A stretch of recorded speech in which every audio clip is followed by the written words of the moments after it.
on this amazing Zoom to be able to share with each other our thoughts and our week, and of course listen to a message today, which I pray that you can really speak through me, who will be giving the message, and really be able to allow everyone to be able to open their hearts and receive something this day that can propel us further into this coming week with hope, with inspiration, with joy, and with enthusiasm and positivity. So we are still struggling with governmental constraints, but we pray that still we can feel your love through this Zoom online session or Sunday service, and that even though fellowship may be more difficult because of technology, that we can really still feel each other and bond well with each other, and really have an amazing time together here today. So we'd like to invite you here into our computers, into our phones, into our houses, into our hearts, into our homes, and that you can be with us throughout this day and of course throughout the week. I'd like to offer this prayer on behalf of everyone here, and in my name, Kieran Hoyte of the Hoyte family, Essential Best Family, Arju. So hi everybody again, welcome to our Sunday service. And I'd like to sort of dive straight into the message of the day, and then afterwards we'll have breakout rooms and where we can share a little bit about what we received about the message, or just fellowship. How is our week been, and what are we getting into in the week coming. So let's first start with the message. So I'd like to share my screen with you all. Today's message for this week I have entitled Instilling a God-Centered Mindset. So what it really is a bit of a report on the recent summer heart workshop that took place in August, and a little bit of a testimonial, a lesson that I learned during my experience while staffing on that workshop. So let's begin. So between the 18th and the 28th of August, the Summer UK Heart Workshop team hosted 2 back-to-back workshops, which were incredibly precious experiences for this year of 2020. Maybe it was because most people hadn't seen their friends in 6 months. Maybe it was because everyone's prayer conditions were particularly strong. Or maybe it was because the participants had a uniquely intimate experience in the small numbers. Whatever it was, the atmosphere over the 10 days was very special. The staff prepared content focused on the motto, "In a ripple, out a wave, instilling a God-centered mindset." We aimed to empower the participants to re-evaluate their current ways of thinking in light of gaining deeper understanding of how to cultivate a God-centered mindset, and to equip them with the tools to make changes in their own lives immediately. During the pandemic and dealing with everyday contemporary issues, the organizing team wanted to instill confidence in the participants that there are things in their control and that there is a positive impact that can follow. In order to reach the maximum number of participants allowed while still following the government guidelines, the workshop was split by age, with 11 to 14-year-olds attending a junior workshop and 15 to 18-year-olds attending the senior workshop. This allowed the HEART team to welcome 2 groups of up to 15 participants rather than 1 group only. Having tighter age groups allowed for a relaxed setting and more precise talks tailored to their life experiences. The schedule included topics ranging from prayer and purity to parents and humility, team sports, interactive Hundoke sessions, team discussions, team skits, reflection activities, a campfire, outdoor individual prayer, acute graduation, as well as special to this workshop, uniquely curated afternoon activity sessions.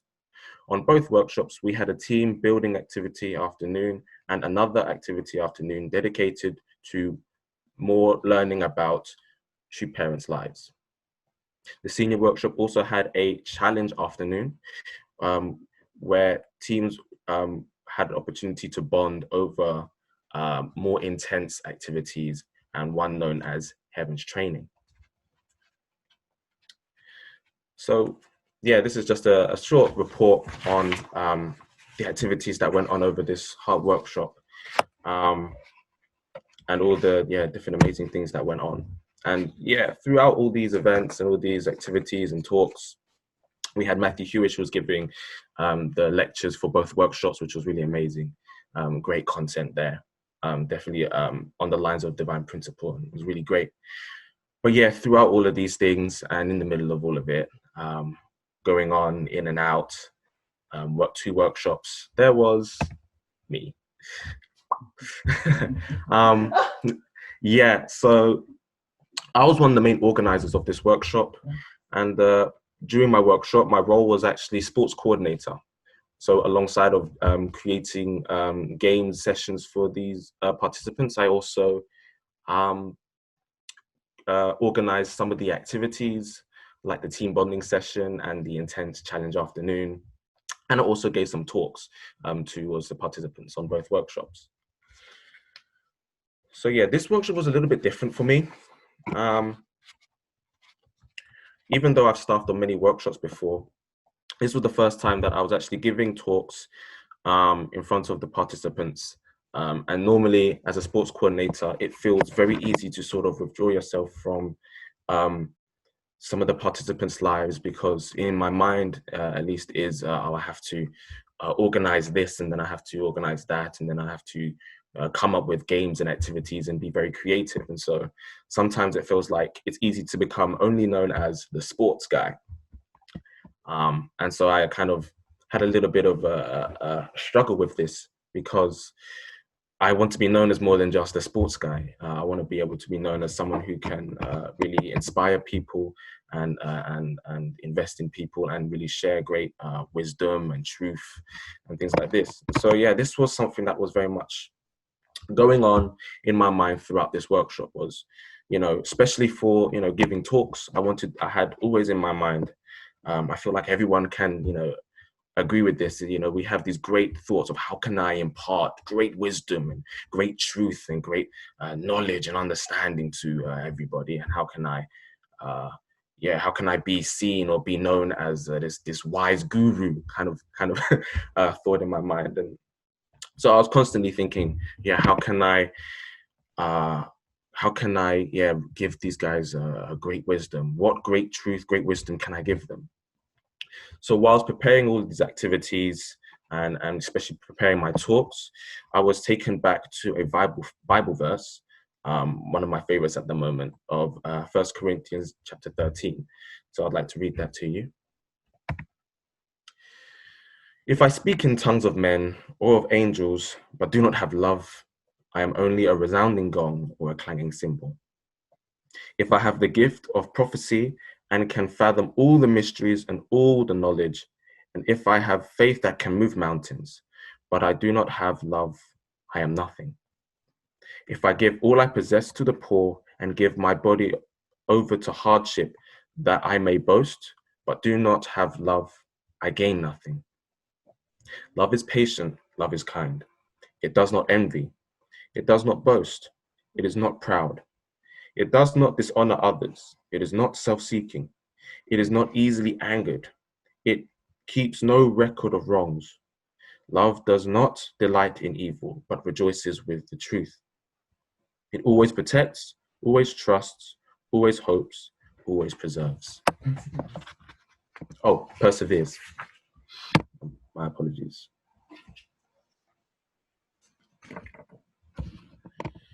So for me, this quote was very humbling, actually, very humbling, because especially where it says on that first line, if I speak in the tongues of men or of angels, but I do not have love in my heart, I am only a resounding gong or a clanging cymbal.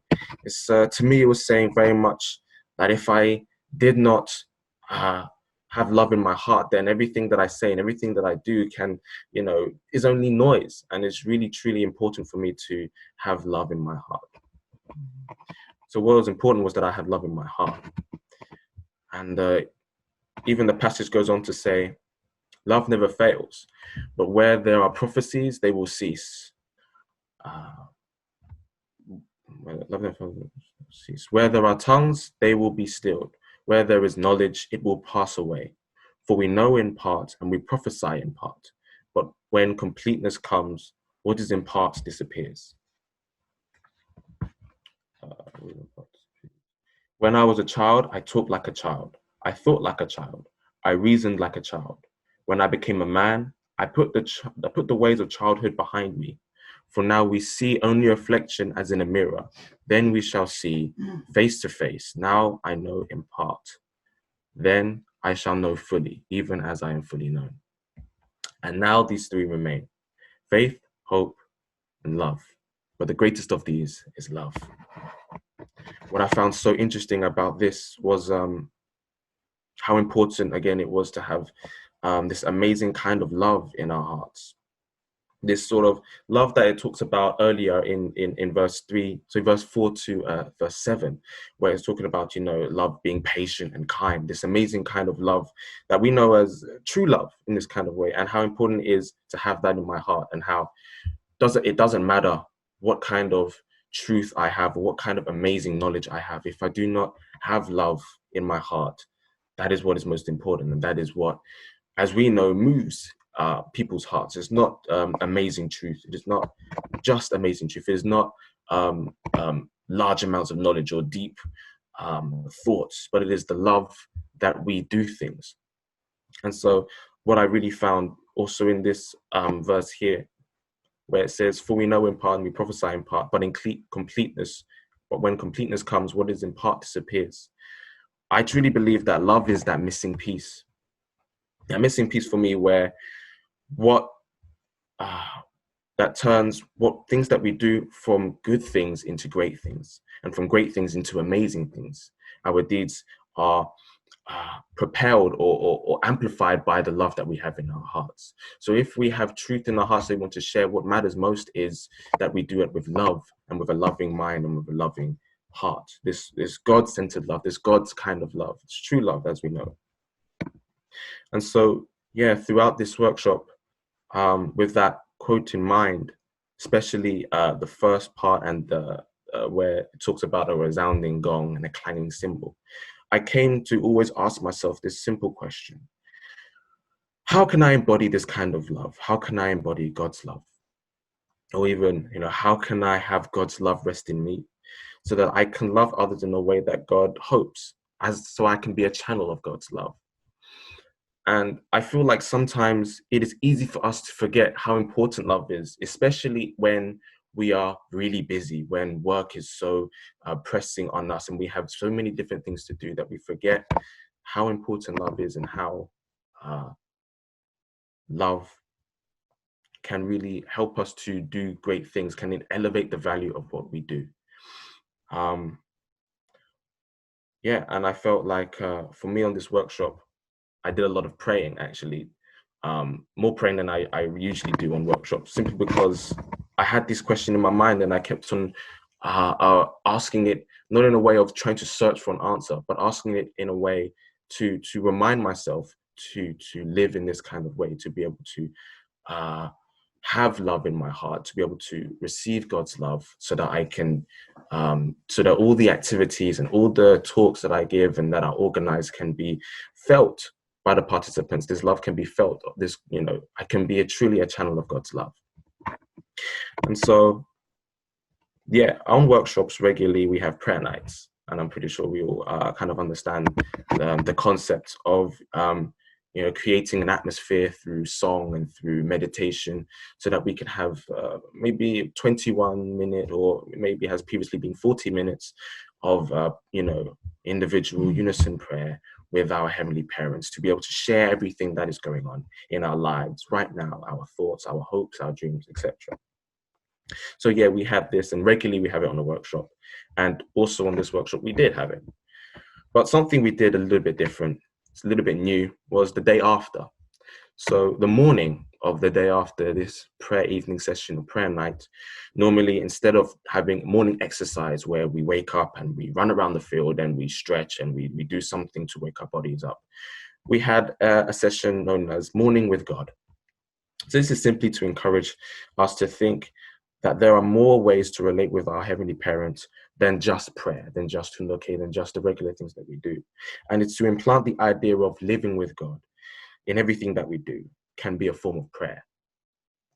So yeah, like Uncle AJ mentioned last week with this Japanese sister and the tea making ceremony, this idea of having a prayerful and quiet mind, simple things can become profound. And so in that same way, having love in our hearts can turn things that we do into from good things, from okay things to great things, into profound things. And we can really be able to see and understand the value in the things that we do. And it can very much move people's hearts when we do things like this. I'm pretty sure when this Japanese tea sister was preparing the tea and people drank the tea, that maybe they definitely felt something different from drinking the tea. Not just, oh, it's regular tea, it tastes nice, but wow, this actually, you know, this is fueled by love, right? You know, when this is something that, you know, when we leave our homes when we're older and we say we miss our mama's cooking, it's not just because it tastes good, but because it tastes of love, right?